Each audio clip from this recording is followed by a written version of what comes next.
In the early days of commercial aviation, technology and world events advanced at such a pace that every new design felt like a gamble. Success did not always follow technical merit, nor did failure reliably indicate a flawed design. Two commercial aircraft built by Curtiss, the Model 53 Condor and the T-32 Condor II, reflect this outlook particularly well. The first Condor began life as a military aircraft adapted for civil use, while the second was designed from the outset as a commercial airliner. The first Condor was the larger and more comfortable of the two. Its failure was not technical but circumstantial. Achieved commercial scenario, but because it was inexpensive and it got lucky. The Curtiss Condors had their origins in an aircraft that was the Curtiss B-2. The solution had been to install two rear gunners, one at the back of each engine, stuck directly behind a very loud Curtiss Conqueror engine. The solution had been to install two rear gunners, one at the back of each engine, stuck directly behind a very loud Curtiss Conqueror engine. The first three Condors were essentially a hasty civil conversion of the B-2 bomber.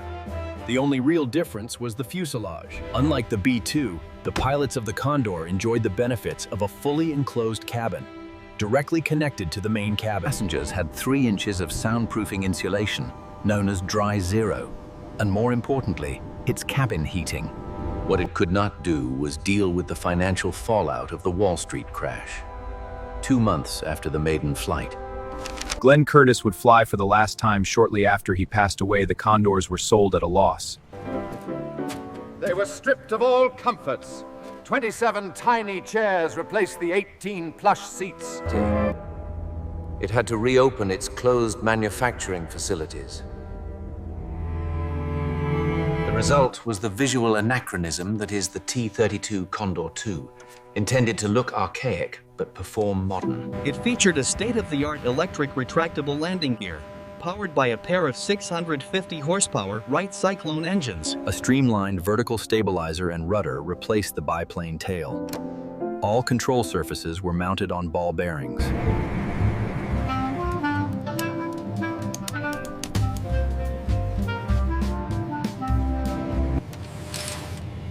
Curtiss Wright had built it, with the world's first complete sleeper cabins.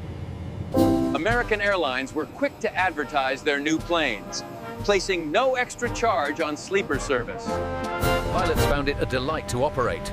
The cockpits were large and roomy, and controls were light, responsive, and familiar. Smooth, isn't it? By January 1934, American Airlines received their first Douglas DC-2. Dominance was to be very short-lived. The Condor was relegated to night service only. By late 1935, it was obvious that the type was lagging behind. Swiss Air purchased a single Condor, which was made specially for them, entering service in 1934. Swiss Air hired Nellie as Europe's first female flight attendant. Not only was she kind, cheerful, and uncommonly pretty, she played cards with her passengers, read aloud to them, and would often sing. newsreels and interviews soon made her famous. Nellie Dina soon became known as Engel of the Air. In the severe turbulence, the right wing structure failed and mostly detached from the aircraft. It had been Nellie Higino. Investigations later determined that the cause was a combination of a previously undetected stress fracture and poor quality welding. One ex-American Airlines Condor was operated on remote bush flights in Alaska from 1937 to 1944. Another Condor found its way into Peruvian civil service, not being retired until 1956, which is not bad at all. 3 were built as the CT-32. They could carry up to 24 fully equipped soldiers, or almost 2 tons of cargo. 8 more would be built as the slightly more ambitious BT-32, a bombing variant with manually operated machine gun turrets. Richard Byrd chose the Condor curiously for its fabric coverings. The Condor had behaved perfectly, logging thousands of miles of flight time in freezing Antarctic conditions. 4 landplane versions were originally ordered by the Bolivian government, but for a multiplicity of complex reasons, they never reached the Bolivians. The U.S. government learned that the Mexicans planned to donate them for use in the Spanish Civil War, and politely told them no. Paradoxically, these aircraft would finally return to the U.S. only to be converted and given to the Chinese for use in the Second Sino-Japanese War. They were then impressed by the RAF, but then never used, held in storage, and then scrapped.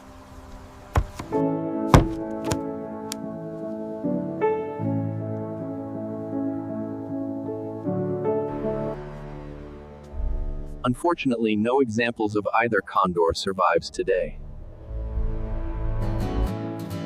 I have recently discovered that an organization in the States is planning to build a new Condor 2 from scratch. Today, the Condors are mostly forgotten, with the exception that the latter model has some niche popularity in the aircraft modeling community.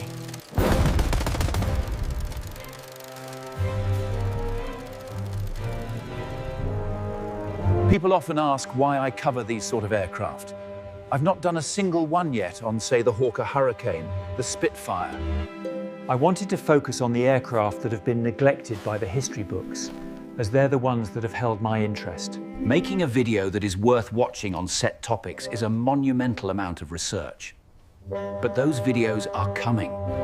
You'll be seeing some deep dives on the histories of some more famous World War I, World War II, and Cold War aircraft.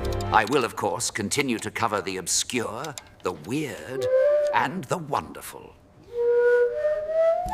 As always, thank you all so much for watching, and a big thank you, of course, to the patron supporters and YouTube members. A big shout out, of course, to our Wing Commander tier. And a warm welcome to Deso Callahan 5677. Because I am taking time off over Christmas, this will be a pre-recorded end screen. Please don't panic. Hopefully, this will be one of many videos I have uploaded as part of a sort of present for all you wonderful people. Thank you all so much for your continued support who have supported my glorified lectures over the last 4 years. I will catch you all next time. Goodbye.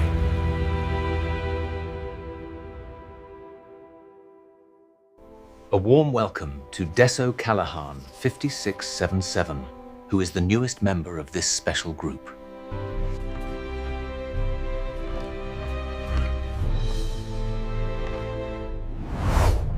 The Lockheed Model 14 Super Electra, an aircraft which, incidentally, will be getting its video very, very, very soon. Goodbye.